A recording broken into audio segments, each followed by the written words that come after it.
what's up everybody? I'm Dennis. Welcome to Patinacode. I just want to take a second here to lay out a few of the things that's going to be upcoming here on Patinacode. You know, I like to do the little segment called Budget Built. Well, in the next installments here of Budget Built, we're going to be doing the 1972 Chevrolet C-10 wiring harness, retrofitting that into the 56 Chevy Task Force pickup truck named Zero.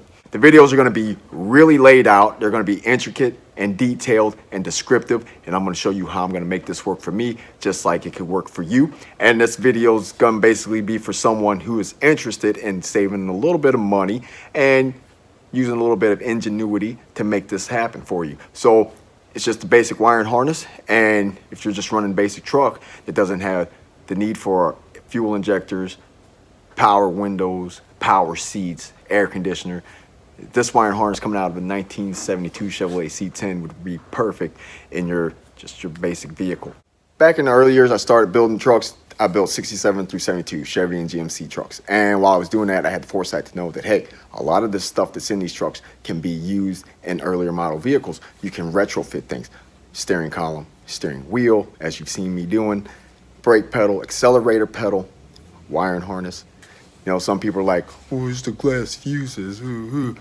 Yeah, who cares? Yeah, they still make them, you know. So the wiring harness worked and functioned properly while it was in the truck when I took it out. So there's no reason why it won't work and function properly when I put it back in to this project vehicle. Not a knock on the aftermarket, not a knock on anybody that wants to use the new style aftermarket wiring harness. This is just for somebody that wants to be a little more conscious with their money and looking for an easy and effective way to wire up their vehicle. That's all it is. So with all that said, thanks for watching. Thanks for being a part of Patinacode. You guys just stay with me. There are two parts to the wiring harness. You have the inside and you have the outside. Currently, we are looking at the inside. This is where all the glass fuses are housed. And from this point is where all your controls run from. Your ignition, turn signal, heater, wiper, lights, high beam, brake. We'll get into that once we observe the rest of the controls on this wiring harness. You flip the wiring harness over,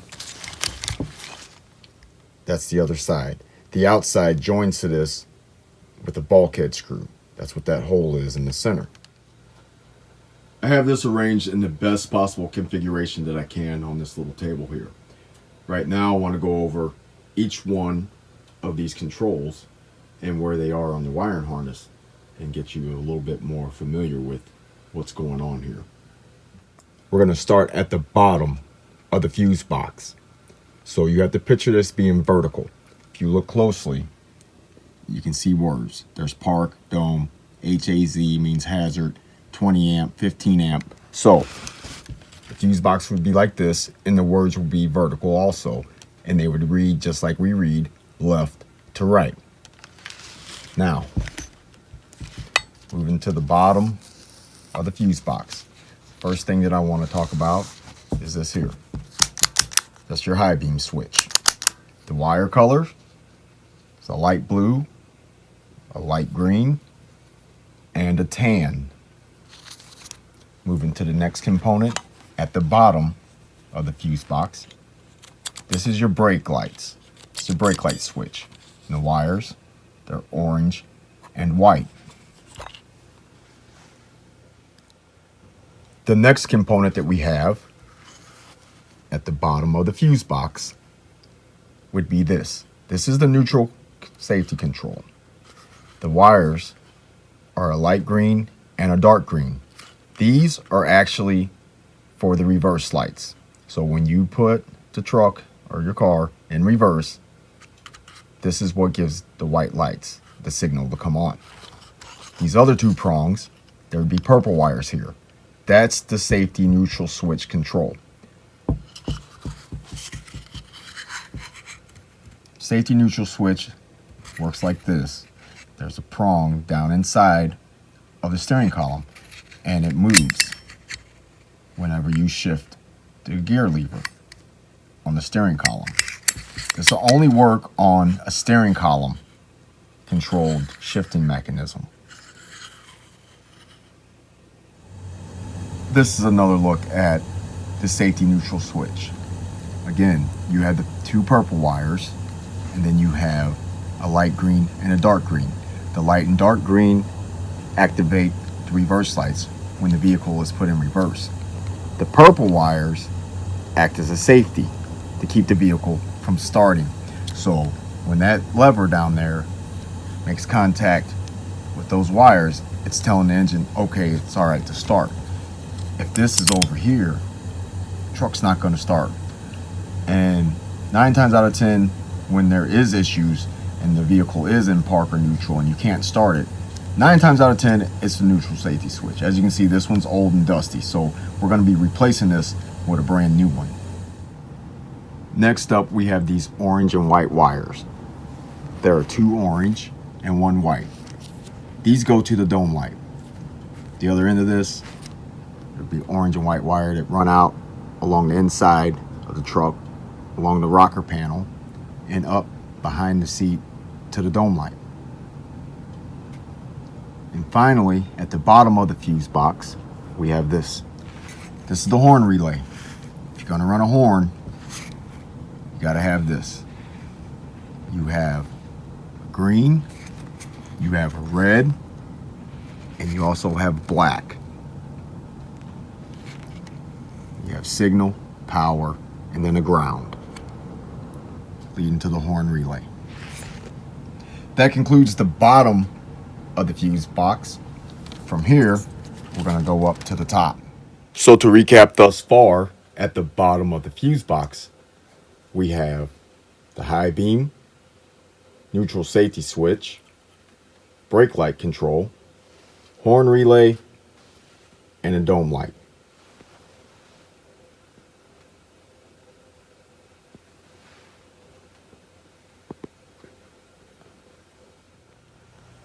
Before moving to the top of the fuse box, I want to highlight these.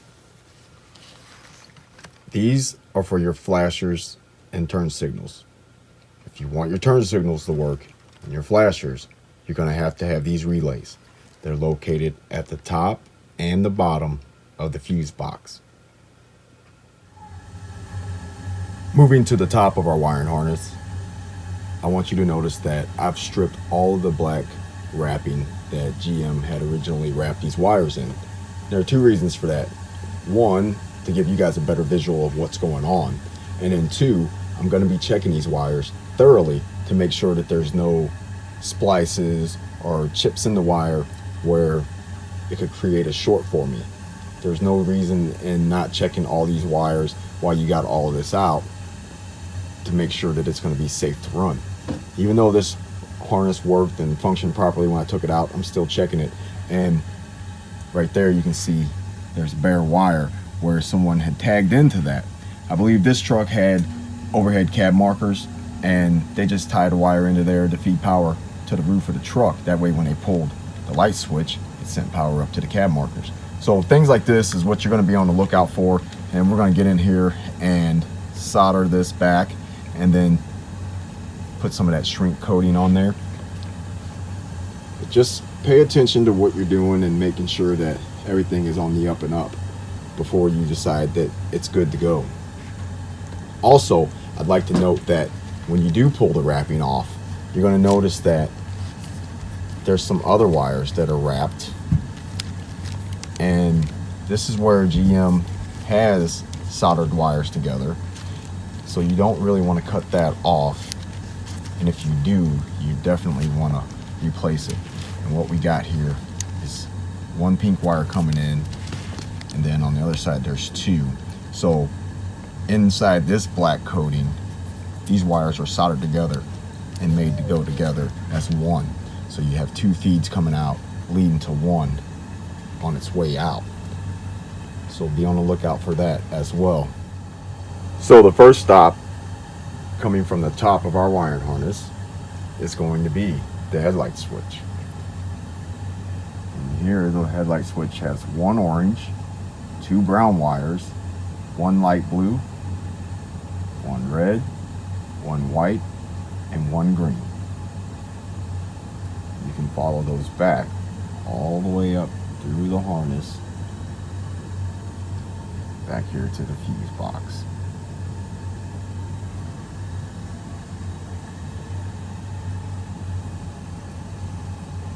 Next, we have this thing here. This is what gives you the power to operate your signal lights. This tags in to the wires that come from your steering column. And I'll get into the wires and the colors and what they do.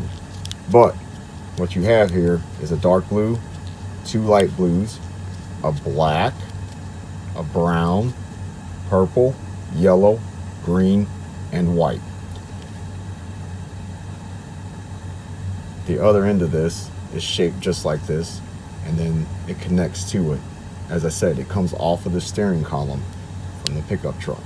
And this is what you get your signal light function from.